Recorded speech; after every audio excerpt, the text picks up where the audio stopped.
You're now inside the steel. You're in the rack. No fancy studio, no filter, no shortcuts. You're stripping it all down to what matters: training, nutrition, mindset, and the relentless pursuit of 1% better. This is where the work gets done. Welcome to In the Rack podcast, powered by 141 Fitness. Let's get to it.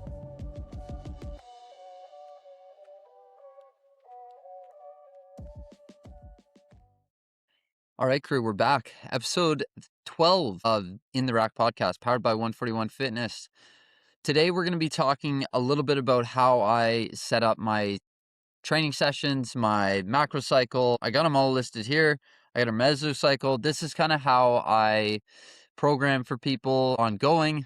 This is one of the things that gets a little bit more in depth and a little bit complex, but I feel like it's one of those things that I really want to talk about because a lot of people don't really know how to kind of set up a program. So what I'm going to do is I'm going to go off of my basic training programs that I give out for free. So within that, you will get probably a 4-week to 6-week block that you'll get. Usually I do some training after that in terms of where we want to go, maybe some different goals that we want to touch on and be a part of. I don't like to give more than that. Usually 4 to 6 weeks per cycle is kind of the way that I go. I never go for the big yearly cycle because I really find it hard to be training for a year unless you have like a big lofty goal that maybe we're building compounding towards. But usually in most sequences that I've had, you get people who come in, they have different goals, they have different things that they aspire to do, or they might change their direction every 4 weeks, or maybe they can't make it a couple weeks. So from there, I just kind of generalize what we're going to try to do and try to go towards the yearly goal, I guess you could say. Now, when it comes to like performance-based training, a lot of the people that I find, they're in target range for hitting that goal, but there's a lot of components that need to be worked upon. So with that being said, let's dive in. So we're going to start off with the micro portion of this, which is going to be the single session. So in a single session, that means basically your session per day. Okay. So the way that I set things up, I got a weekly training system that goes, and sorry for being so nasally. I don't know what just kind of came over me, but the whole house has been a little sick lately. So it's one of those things. You just got to keep grinding, but we're here. So I go off a calendar week, right? So Monday through Sunday. Okay. Usually for most military members, especially in the reservist community that I work for, Mondays, Tuesdays, and I'm writing this out as we go. I got the whiteboard and the white pen with me, or the white marker pen. Whoa. So usually during the week, we have Monday, Tuesday, Wednesday, Thursday, Friday. Okay. I know a lot of exercises happen on Saturday and Sunday, so I'm going to put those over here. So now when I create a block for like a military member, I'm usually working within these 5-day weeks. It's just easier, right? So Monday, I'm a big firm believer in the conjugate method, conjugate theory. Obviously, it's hard to go against all of what Louis Simmons did with the West Side Barbell Group.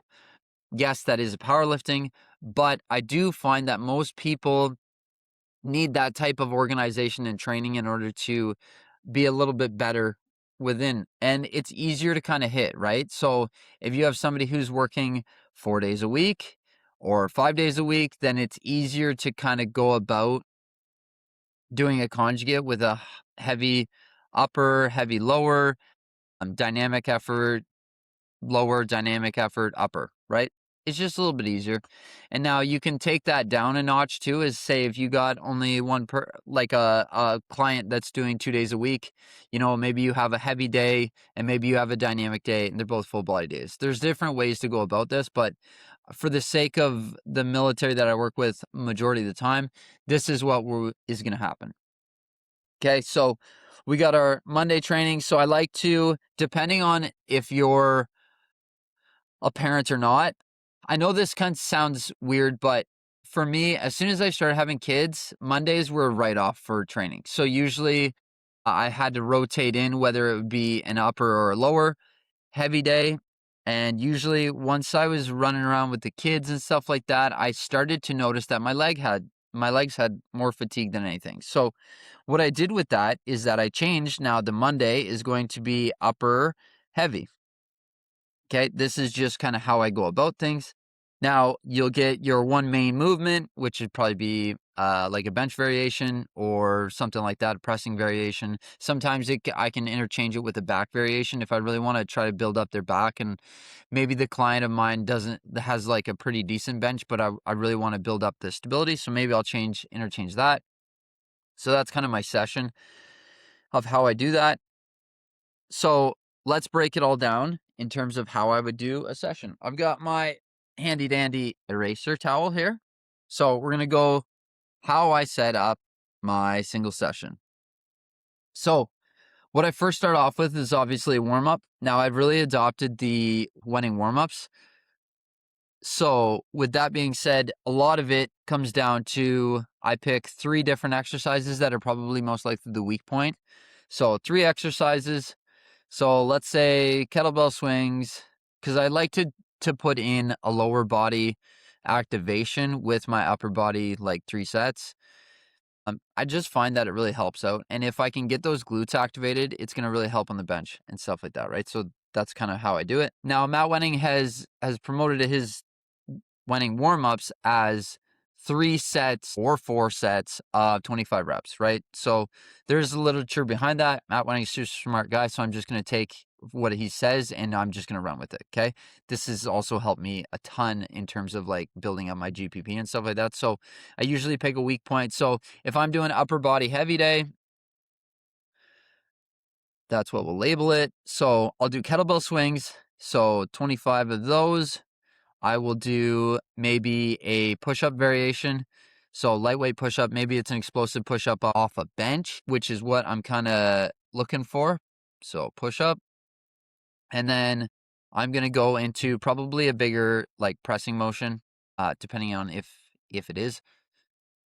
Now, I've been doing a lot of bench lately. Obviously, powerlifting is kind of my like forte, what I like to do. So for me, I'm going to build up those triceps. I need triceps to be no longer a weak point for myself for my own training. So therefore, I will go ahead and I will add in the triceps for 25 reps, 3 sets, 4 sets if I really need to push it. But usually I'm pretty okay with 25 reps for 3 sets. So that is the initial warm up. Now, this doesn't discount what you're going to be doing for like extra, like foam rolling. Like maybe if you need to get a little bit of circulation going and stuff like that, you can go through like a treadmill like sequence. Like you can start, light walking into jogging, so on and so forth. If that helps you, maybe doing a dynamic effort, like moving back and forth between the gym, doing some stretches. I wouldn't say static stretching is the best for this kind of programming and stuff like that, because there's a little bit of disadvantageness in order to start with that. There's literature out there. People can find it. That's okay. So then I go into my main exercise. So which for me right now is bench. So we'll use that as an example. So bench, I have my set parameters based on what I'm trying to do on the week, right? So like I said, I got 4-week cycles that I do off of. So it might be a good one for this one is to start with the 5-3-1 program by Jim Wendler. It is one of those things where it's like you go 5, 3 in your third or in your second week, and then you do maybe 5-3-1 as a single. You can do stuff like that. Okay. So I usually pick between those reps. If I'm going more hypertrophy, maybe it's just a muscle group that I want to build up the most. So I'm going to pump a bunch of volume into that as my main work. That's fine. Okay. Everything after that for this session is going to be accessory work. So working on either your weak points or something that you need to develop in terms of like maybe a motor pattern. So you're using a lot less weight, I would say between, let's go 60 to maybe 77 of whatever max effort or whatever your maxes are on those. You're trying to get a lot of volume. Now, there's different ways to apply volume. It could be sets, it could be reps, it could be tonnage that you're looking at. But for me, generally, what I'm trying to do is I like to just start it off with sets, and I like to do a closer to, depending on the group that has worked. If I need extra stimulation, I'll go to a 12 to a 15. I want that hypertrophy, so I do add it in. And then I go into either sets of 25 for like pumps and stuff like that, because that's what accessory stuff is. It's supposed to build up the weak points, right? One of the best ways to do that is to get blood flow in there and to get the muscles moving as much as you can with, you know, in terms of getting to the fatigue aspect of it. Okay. So that's my accessory stuff. So accessory is going to be weak points. Now, hopefully you guys can see all this stuff, as I'm hopefully not writing it down for no reason, but it does help me kind of clear my thoughts and so on and so forth. Right. So that is what a single session warm up, main, accessories. You don't have to make it more complex. You don't also have to add a ton of exercises in. So when I do my upper body, I'm adding maybe 2 biceps, 2 triceps. I've really been hammering the back lately. Me and Andrew have been working on getting my scapulas to move correctly, especially on my left side. I have really bad. I don't know why. It was just kind of always been that way, but my scapula didn't move inwards. So that's something that we try to do. So I'm just hammering my seated back row right now. It's really helping a lot. I'm getting a lot more mobility. Also added thanks to Andrew when he does like his adhesion release stuff. That I feel like that has been the best part. I've said it many times on this podcast, but I think that that is a game changer in terms of what I've done for my own body. So look him up, Andrew Ye on Instagram. Make sure you kind of get in contact with him and ask him about all this different stuff, right? He's doing great things. So I can't promote him enough, right?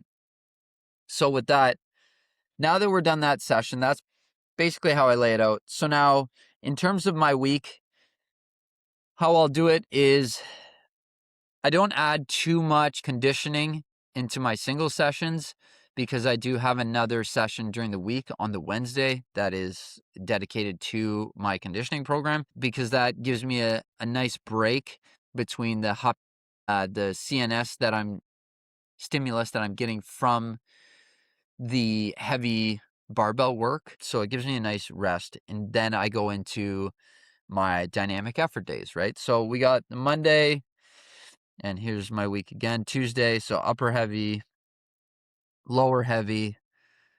Wednesday is that full conditioning day. Now, when I'm doing my full conditioning, what I'm trying to do is I'm trying to work on probably, like, most likely energy systems. I like to get the sprint speed stuff out in the beginning of that if I'm going to do that. Sometimes I don't even do that. So it depends on really what my weakness is, right? So for me right now, kind of being in the phase of nationals prep, which is going to be in November, I'm probably working more on GPP. So dragging a sled, like maybe hitting the stair stepper for 45 minutes. Usually my long conditioning is 45 to an hour 30, which can be quite helpful in terms of keeping my aerobic base like still high. Now, again, I'm also like a part of doing the military training. So I have to have a decently high amount of aerobic capacity, because if I don't, and I go to my military members and I don't do more than like 1 to 3 like reps per sets and stuff like that, I'm gonna have a hard time like having that buy-in. So that is why I do a lot of like my own dedicated conditioning day.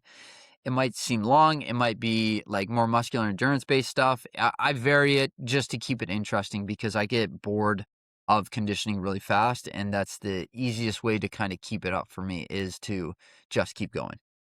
Make it fun, make it variable, do challenges. You'll see me every once in a while, as much as I hate to say it, like doing some high rocks ish stuff where it's just like you run, you come in, you do an exercise. That it just If you've ever lasted on a Stairmaster for like 45 minutes, it's not enjoyable. It's not fun. So I try not to do it all the time. It is necessary sometimes when I'm maybe doing like a water cut or something like that, or trying to drop a few pounds for a recon, but that stuff just kills me. I can't. I watch movies, I watch YouTube, I listen to a podcast, and it's just monotonous for me. I like to keep moving actively as best as I can, but in the end, that's kind of how it goes. So let's say 1:30. And now we're getting into Thursdays and Fridays. So love Fridays, Pizza Friday at the base here. It's one of those things where if I'm going to do like the misconception between all this is that your dynamic effort days are generally going to be harder than the CNS based max effort days, right? So when I'm doing like 8 sets of 3 on squats or belt squat or stuff like that on my Thursdays, I like to put it on the Friday because then I get a little extra pizza and I get that carb replenishment. That's usually kind of, I wouldn't say it's always my cheat meal, but like, I've really dialed it back in terms of like calorie intake, but I leave a bit more room for wiggle on Friday. So, and it's because we pay mess dues as an associate member. So I eat the pizza because it's basically free. So why not, right? So usually I'll do my heavy leg day, or sorry, my dynamic legs day on Friday, just because I want all that energy. And then my upper dynamic day is going to be on Thursday, which kind of gives me a nice kind of outlook on it. That's how my program is currently set up for me. It's like that for a lot of my clients too. It just works out really well. I don't have to change it. I kind of know which day, as long as I'm on my cycle, I kind of know which days they're on, which makes it easier for me as a coach, right? So I don't want to have to guess of like, oh, Sally's on lower heavy on a Thursday and, Saturday comes around. Now I will change based on a full entire week if somebody has the ability to do that. And one of the things to be said is that if my conditioning wasn't high enough, I wouldn't be able to do a lot of the upper lower heavies back to back. Now they are different body parts, obviously, but CNS is still CNS, right? It's your central nervous system. It's through your brain. So if you're catching a little bit of fatigue, maybe you'll have to push that days. There's been weeks that I've been crammed and I had to put my lower heavy day on my Wednesday instead of my Tuesday. Now there's always room for different things to happen, but you can always kind of change these variations around. Now, another example is I used to go Monday would be my upper heavy day. So that's usually, I like to do Monday heavy. Now, I will switch these around based on like what type of gym you're also at too, because like if you go to a Globo gym or whatever, maybe your upper heavy day being on that Monday is like everybody thinks it's chest day, right? So I have the luxury of we work in private training facilities, so usually we have enough benches to go around for everybody for the Monday. But now you can switch that between Monday being lower heavy and Tuesday being your upper heavy. That's fine. But a different variation that I've done is I've interchanged my dynamic effort days with my heavy CNS days. And now this is just because I was accumulating way too much fatigue, like neurologically. So I had to make that adaptation.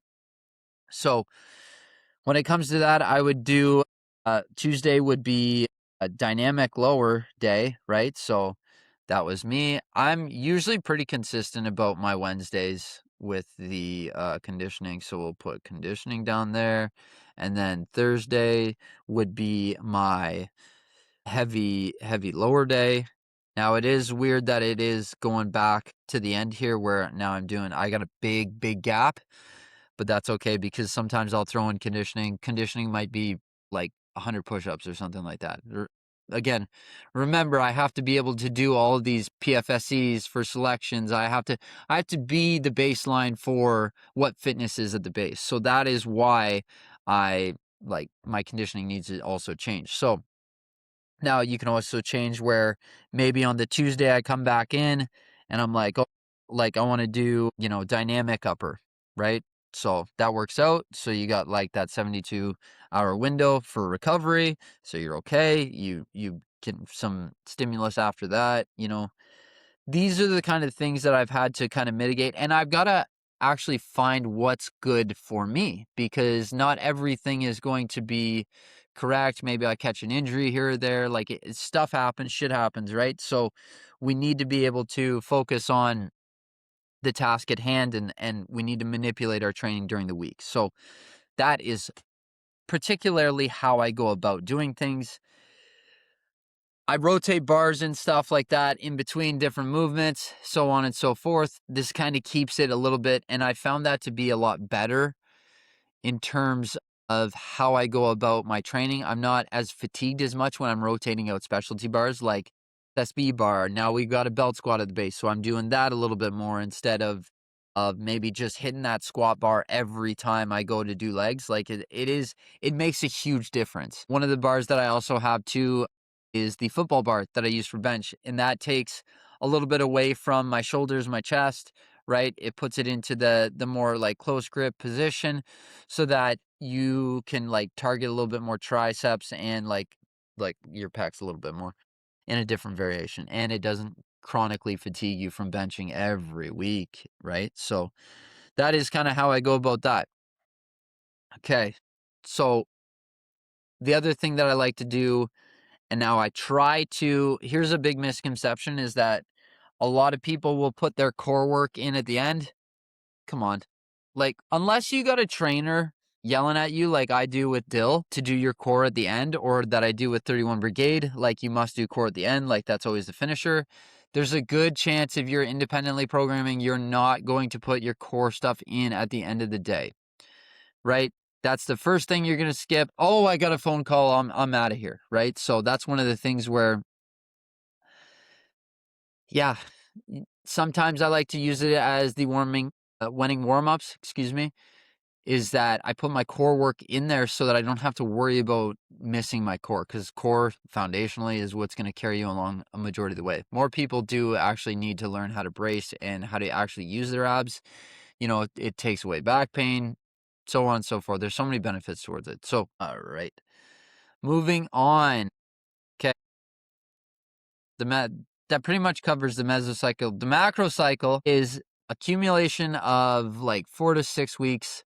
Now, I like to do 6 weeks. I like to do 4 weeks. So depending on the person, depending on how bored they might get between the different sessions and stuff like that, it's good to change them up. I got a guy who is in the base right now, and he likes everything changed up 4 times a week, or every 4 weeks, which is perfect, because basically the way that I do it, and you cannot argue with me, most people need to deload, whether it be a big deload, whether it be a long deload or little deload. You still need to deload. If you're taking all of this stimulus in, your body needs to actually recover, right? You cannot do and get better at things if you cannot recover from your sessions. When we add in all the stimulus from the entirety of each week, that's a lot of stimulus at the end of the week, okay? If you can't recover from that, whether your diet sucks, whether you can't sleep, whether there's too many stressors in your life, if you're a parent, you definitely know that there's the stressors with kids. So you have to accommodate all that stuff. Now, you can accommodate that by doing the volume, backing it down, right? But you want to go linear to a point, and then you need to come back down, right? If you look up the supercompensation theory method, that's a good explanation of it, right? You peak and then you come back down, and then you're trying to make it so that it waves back, and you're going constantly in a linear progression to some degree, right? Where it should look like that, okay?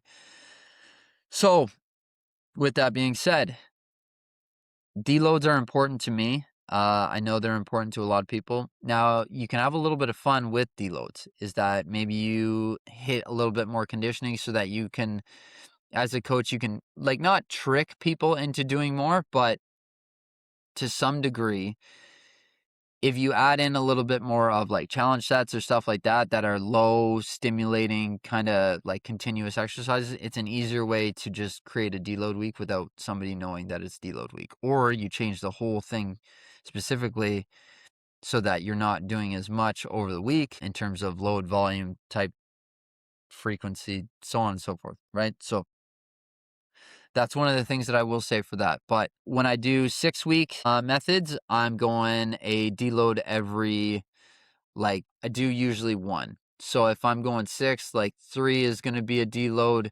Yes, you will get 2. Maybe I'll just deload half a week, right? So where you do your upper heavies in the Monday, Tuesday, And then the rest of the week is going to be a deload where you're just kind of continuously doing like accessory stuff, building up that stuff, not getting a ton of volume in, not getting a ton of tonnage up in there.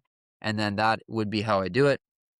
I do like the four-week program for this reason, because we go 3 weeks really hard, and then our fourth week is going to be the deload, right? Which I think is very important. That's kind of the sequence that I found to be best, for myself at least. Now, everybody's different. Some people, depending on the level of training age that you're at as well, you can also change it. If you're training age, you can get away with more as a beginner, but you still have to remember those beginner gains will come and they will go, right?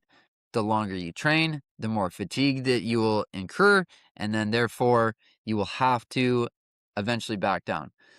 When it comes to beginner training, yes, you will make big strides really fast, and that's what most people do want that. But you have to remember, you always got to back it down, because those big strides won't last forever, right? When you get up into the elite levels of strength and fitness and training, it's increments at that point in time. You're talking like 2.5 pounds on like a squat. Like that'd be a big one for me, first off, for the elites, right? Maybe like 10 seconds off of your 5K run time. That for an elite, that might take years to do, right? So on and so forth. So remember that when you're working at different levels of things, you're going to be subjective to how many gains you make, right? Which I think for most people out there, unless you're in like a niche like sport, or you're like, even for D1 athletes and stuff like that, a lot of it is going to be pretty hard to do. You can make a ton of gains, but their athleticism takes over, and maybe they're more sport focused and stuff like that, right? It is one of those theories that maybe I should get into in a different podcast, but for right now, we're just talking about the difference of like building blocks and how to program, right? You can make bigger training blocks too. Like I said, I like the 4 to 6 weeks, because then I find things get stagnant after a while, but you can do 12s. I know there's tons of programs that are out there for 12s, but if you're kind of like me and you're restless and you just like, I don't want to call myself a program hopper, but I've done a couple 12-week programs and I'm like, holy crap, like when is this going to end? I feel like I'm doing the same workout for maybe like 7-8 weeks. That just kind of pulls me down. It doesn't make it fun for me, right? So that's why I try to keep it fun, light. And now when it comes to changes and stuff like that, generally my programming doesn't change that much. I'll increase the volume, maybe I'll change a pattern.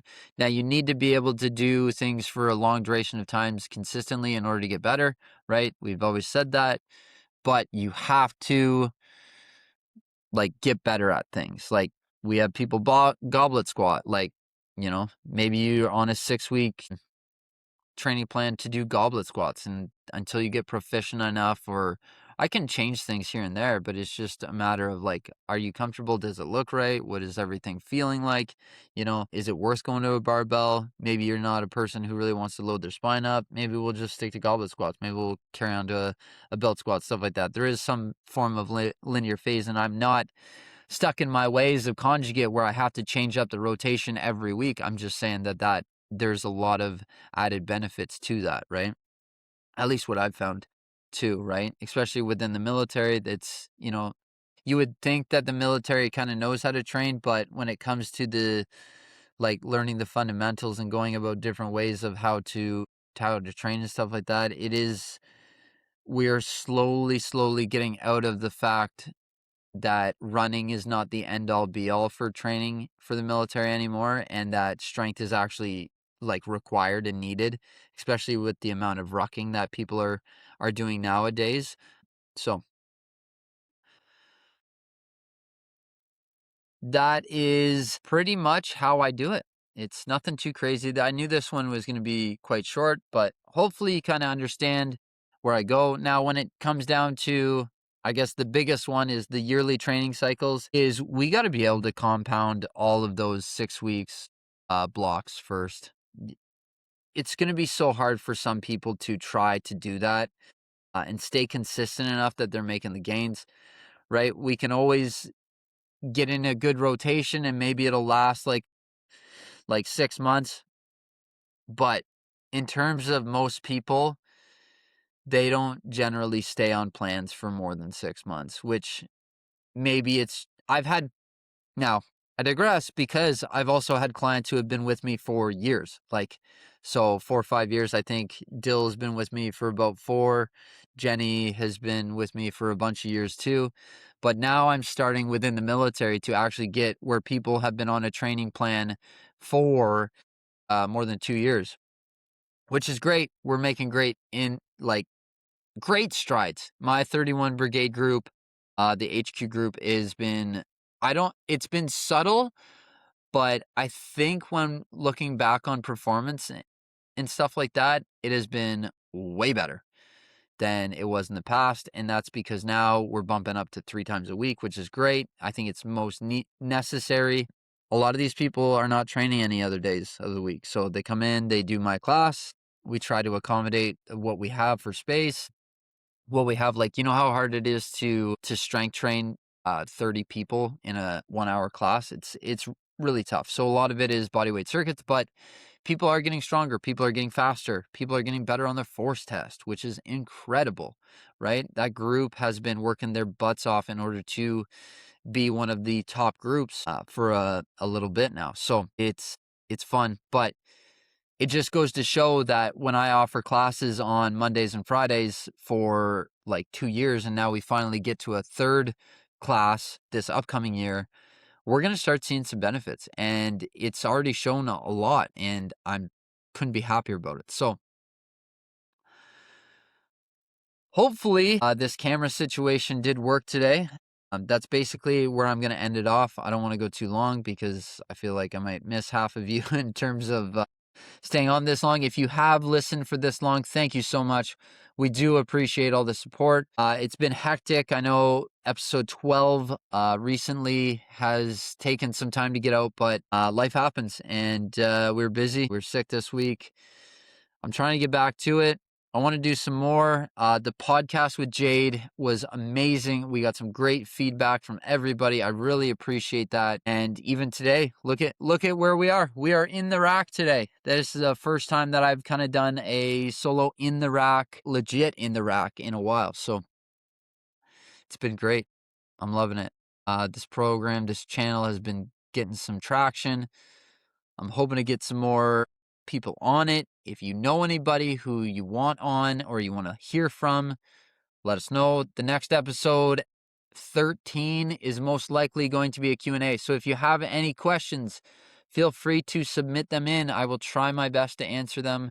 As for now, we're back to the grind. We will see you in the rack, hopefully sometime this week.